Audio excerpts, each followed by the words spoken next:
Bismillah, Assalamualaikum warahmatullahi wabarakatuh. Alhamdulillah, rabbil alamin. Assalatu wassalamu ala asyrafil anbiya'i wal mursalin wa ala alihi wa sahbihi ajma'in.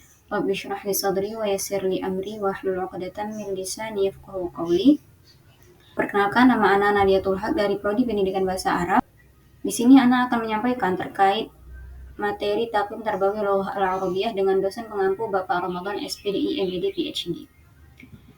Nah, yang akan Ana bahas di sini yaitu bab 1 terkait pengertian takwim dan evaluasi, konsep-konsep pokok evaluasi pembelajaran. Langsung saja kita masuk ke dalam pengertian takwim. Takwim berasal dari bahasa Arab yang berbentuk masdar dari kata qawwama yuqawwimu taqwiman yang berarti meluruskan. Dalam bahasa Indonesia, kita biasa mengenal takwim dengan bahasa evaluasi. Yang mana evaluasi juga berasal dari kata serapan dari bahasa Inggris, merupakan kata serapan yang berasal dari bahasa Inggris, yaitu evaluation. Makna evaluasi sendiri itu adalah suatu proses pengumpulan data atau informasi untuk mengetahui suatu hasil. Jika di dalam pendidikan, evaluasi digunakan oleh pengajar untuk mengetahui perkembangan belajar siswa. Kemudian ada pengertian takwim dalam bahasa Arab. Bunyinya yaitu at-taqwimu bi annahu 'amaliyatun takhtitin lil husuli 'ala ma'lumatin aw bayanatin aw haqa'iq 'an mawdu'in mu'ayyanin bi tariqatin 'ilmiyyatin isdari hukmin 'alayhi bi ghardi at-tawassul ila taqdiratin kammiyatin wa adillatin kayfiyyatin tushimu fi ittikhadhi aw ikhtiyari al-qarar al-afdal wa at-tahsin. Yang artinya, evaluasi adalah suatu proses perencanaan untuk memperoleh informasi, data, atau fakta tentang suatu mata pelajaran tertentu dengan cara yang ilmiah untuk mengeluarkan penilaian terhadapnya dengan tujuan untuk sampai pada perkiraan kuantitatif dan bukti kualitatif yang berkontribusi dalam pengambilan atau pemilihan keputusan dan perbaikan terbaik. Makna takwim sendiri menurut terminologis adalah suatu proses atau kegiatan pengumpulan data dan informasi untuk mengetahui sejauh mana hasil belajar, tujuan pembelajaran atau aspek dari hasil, dan tujuan tersebut sudah tercapai sehingga keputusan dan tindakan yang relevan dapat diambil. Nah, dilihat dari pengertian takwim sendiri, dapat kita lihat bahwa takwim itu adalah sebuah proses yang mana proses itu adalah sesuatu yang dilakukan secara bertahap dan tidak bisa dilakukan secara instan. Nah, dapat dilihat pengertian takwim di sini adalah merupakan sebuah proses yang mana proses itu didapatkan melalui tahapan-tahapan yang saling berkesinambungan antara satu sama lain dan tidak bisa didapatkan melalui cara yang instan. Kemudian tadi dibilang juga takwim ini adalah proses pengumpulan data. Nah, data yang didapatkan juga tidak boleh asal-asalan. Data yang didapatkan itu juga harus berdasarkan fakta dan juga ilmiah, yaitu butuh bukti atau sesuai dengan kenyataan yang ada. Nah, informasi yang diperoleh dari evaluasi itu nantinya akan digunakan untuk pengambilan keputusan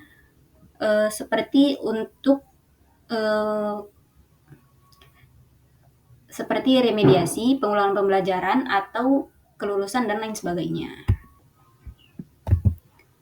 Kemudian kita masuk ke dalam proses-proses dalam evaluasi. Proses dalam evaluasi itu ada dua. Yang pertama yaitu ada pengukuran. Pengukuran dapat didefinisikan sebagai suatu prosedur penetapan angka kepada sifat-sifat tertentu dari suatu objek dengan cara yang sistematis. Pengukuran ini nantinya akan menghasilkan data dalam bentuk kuantitatif atau angka dan juga kualitatif atau mutu. Kedua jenis data itu, yaitu kuantitatif dan kualitatif, nantinya akan mencerminkan jumlah dan kualitas dari sifat atau dari benda yang sedang dievaluasi. Kemudian proses evaluasi yang selanjutnya yang kedua yaitu ada tes. Tes dapat kita definisikan sebagai suatu prosedur standar untuk mengumpulkan sampel perilaku dari suatu domain. Nah, dari definisi itu tadi dapat kita simpulkan bahwa tes ini merupakan Evaluasi yang dilakukan berdasarkan tes dan pada umumnya hanyalah terhadap sampel perilaku seperti kompetensi pengetahuan, sikap, dan keterampilan yang selanjutnya disimpulkan terhadap keseluruhan populasi perilaku murid tersebut. Selanjutnya ada fungsi evaluasi pendidikan. Evaluasi yang dilakukan dalam pendidikan bukanlah sesuatu yang sia-sia atau tidak ada gunanya. Jadi fungsi evaluasi dalam pendidikan itu yang pertama ada untuk pengambilan keputusan. Nah, fungsi dari pengambilan keputusan ini adalah nantinya setelah mendapatkan hasil evaluasi yang telah dilakukan, maka akan bisa mengambil keputusan untuk menentukan apakah murid bisa naik kelas atau tidak naik kelas, dan apakah murid bisa diluluskan atau tidak. Itu semuanya didasarkan kepada evaluasi yang sudah dilakukan pengajar terhadap para peserta didik. Fungsi evaluasi pendidikan yang kedua yaitu ada penyesuaian program pendidikan dengan perbedaan individual. Evaluasi yang telah dilakukan itu nantinya akan bisa mengidentifikasi kelemahan serta kekuatan murid dalam bidang pelajaran. Dan nantinya setelah mendapatkan hasil evaluasi itu, para guru atau pengajar akan bisa menyiapkan metode yang efektif untuk para muridnya. Yang mana hasil evaluasi nanti akan bisa memenuhi kebutuhan para murid agar para guru bisa menyesuaikan metode pengajaran yang akan diajarkan kepada mereka. Kemudian fungsi evaluasi pendidikan yang ketiga yaitu ada pengelompokan murid.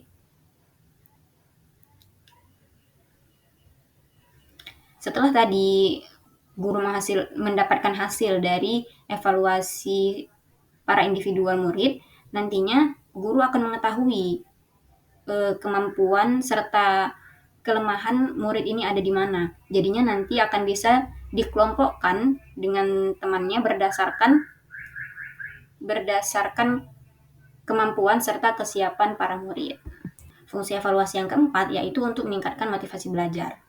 Nah, salah satu fungsi evaluasi ini adalah untuk menganalisis kondisi setiap murid untuk mengungkapkan kekurangan serta kelebihan yang ada di dalam diri mereka. Penilaian ini nantinya akan mendorong murid untuk belajar. Jika hasilnya baik, itu mendorong mereka untuk meningkatkan kualitas dan meraih penilaian lebih tinggi. Dan jika hasilnya buruk, hasil tersebut haruslah difungsikan untuk mendorong mereka meningkatkan pengembangan diri yang ada di dalam diri mereka, untuk meningkatkan pengembangan diri. Dengan demikian, evaluasi akan berperan penting untuk meningkatkan motivasi belajar murid untuk memperbaiki kekurangan yang ada di dalam diri mereka.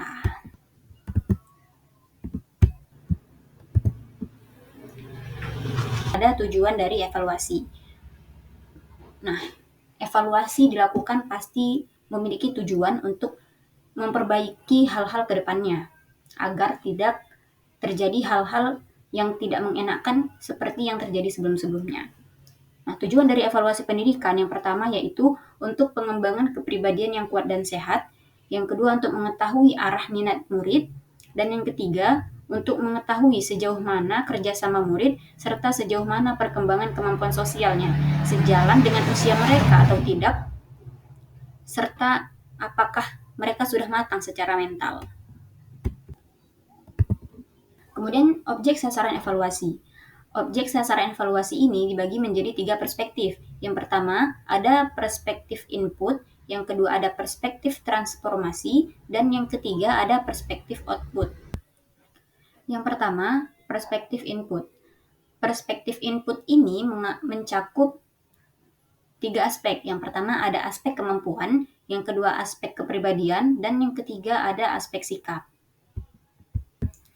Nah, dalam aspek kemampuan ini, seorang murid untuk diterima sebagai calon peserta didik harus memiliki kemampuan yang memadai, Hal ini penting untuk mereka agar tidak mengalami banyak hambatan di dalam menuntut ilmu dalam suatu lembaga pendidikan. Yang kedua, ada aspek kepribadian. Aspek kepribadian ini merupakan aspek yang ada di dalam diri seseorang dan akan tercermin melalui perilakunya sehari-hari.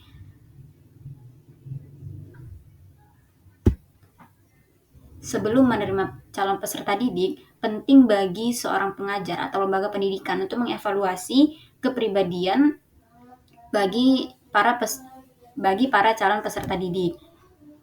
Aspek kepribadian ini penting untuk dievaluasi karena nantinya psikologis seorang siswa akan mempengaruhi kesuksesannya di dalam menjalani pembelajaran. Kemudian yang ketiga ada aspek sikap. Aspek sikap ini juga dapat dilihat dari perilaku seseorang. Aspek sikap ini nantinya akan sangat penting dalam interaksi seorang murid dalam bersosial dan berinteraksi dengan lingkungannya. Kemudian dilihat dari perspektif transformasi. Perspektif transformasi ini dianalogikan sebagai mesin yang mengolah bahan mentah menjadi produk akhir, yang mana di sini mencakup kurikulum atau materi pembelajaran, metode pengajaran, media dalam pembelajaran, serta elemen-elemen yang lainnya seperti guru, dosen, dan yang lain-lain. Nah, tadi kan dalam perspektif transformasi yaitu meliputi ada kurikulum di dalamnya. Kenapa di dalamnya ada kurikulum? Karena kurikulum yang tidak sejalan dengan tujuan pendidikan dapat berakibat pada gagalnya pencapaian yang diinginkan. Jadi kalau misalnya kurikulum itu tidak sesuai dengan tujuan awalnya, maka nantinya tidak akan mendapatkan hasil seperti yang diharapkan. Kemudian ada perspektif output. Perspektif output ini adalah pencapaian atau prestasi belajar yang telah dicapai oleh siswa. Nah, untuk melihat pencapaian serta prestasi belajar ini, disinilah yang nantinya akan menggunakan alat untuk mengevaluasi, yaitu tadi tes yang sebelumnya sudah dijelaskan. Tes ini dapat berupa ujian atau latihan ataupun kuis yang bisa dilakukan oleh guru.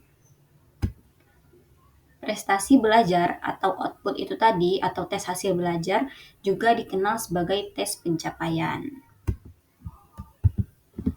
Kemudian yang selanjutnya ada jenis-jenis evaluasi. Jenis evaluasi yang pertama yaitu ada evaluasi penempatan. Evaluasi penempatan ini bertujuan untuk menilai perilaku murid untuk memulai pembelajaran dengan tujuan untuk menempatkan mereka sesuai dengan minat bakat serta kemampuan yang dimiliki oleh setiap murid. Nah, evaluasi penempatan ini dilakukan untuk menentukan posisi murid dalam urutan pengajaran dan metode pengajaran yang paling efektif dengan diri mereka.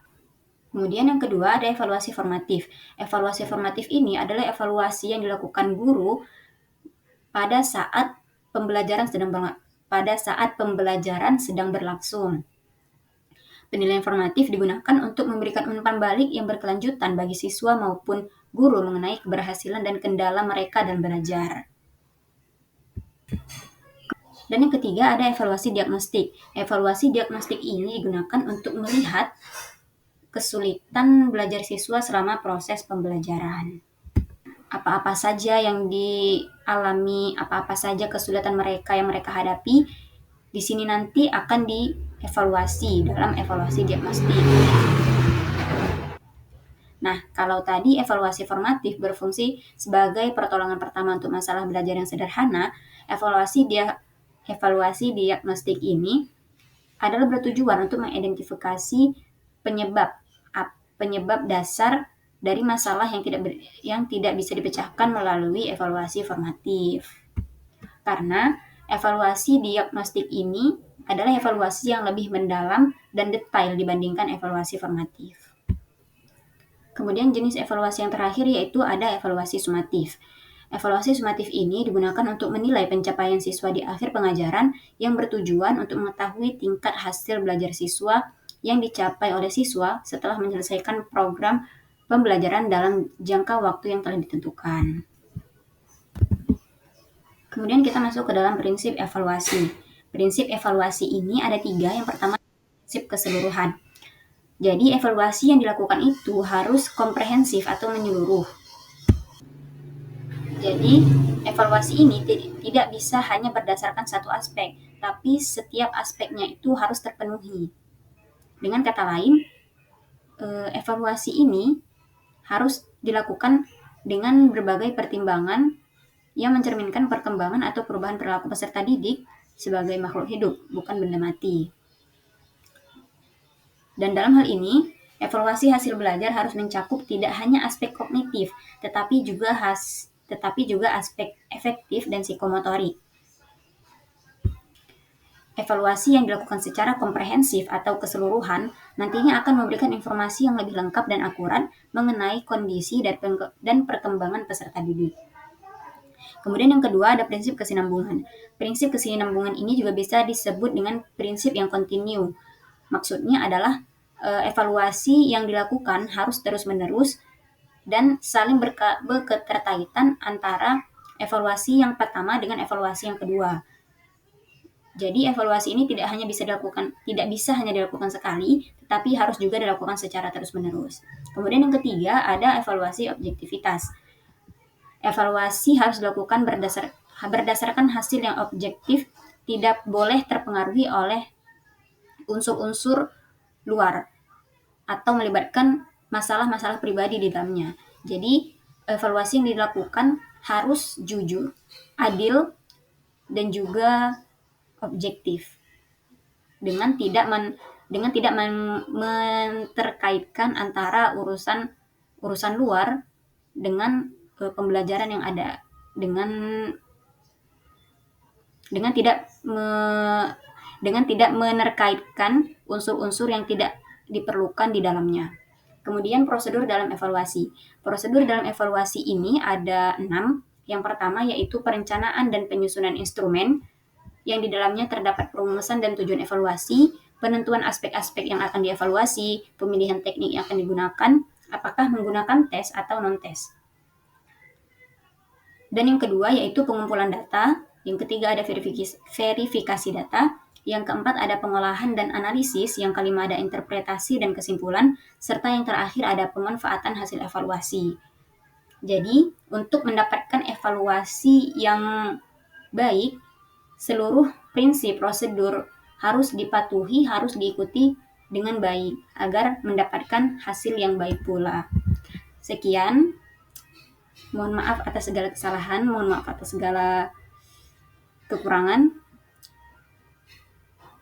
Sekian, wassalamualaikum warahmatullahi wabarakatuh.